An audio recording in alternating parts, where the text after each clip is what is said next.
السلام عليكم ورحمة الله وبركاته، أهلا بكم، أتمنى أن تكونوا بخير وصحة وسعادة وسلام إن شاء الله. في البداية ما تنساش الصلاة على النبي المختار صلى الله عليه وسلم. لو كنت أول مرة تشوفنا يا ريت تدعمنا بلايك وتشترك في القناة وتفعل زر الجرس ليصلك كل جديد.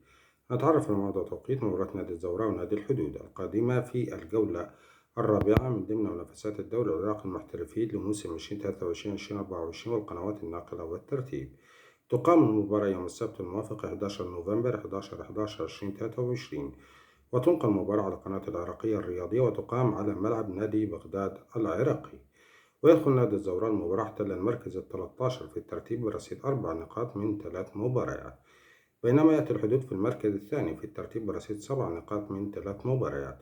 وتنطلق صافرة البداية في تمام الساعة 1 بتوقيت الجزائر وتونس والمغرب، والثانية بتوقيت مصر والسودان وليبيا، والثالثة بتوقيت العراق والسعودية والكويت والبحرين وقطر والأردن لبنان وسوريا واليمن وفلسطين، والرابعة بتوقيت الإمارات وعمان.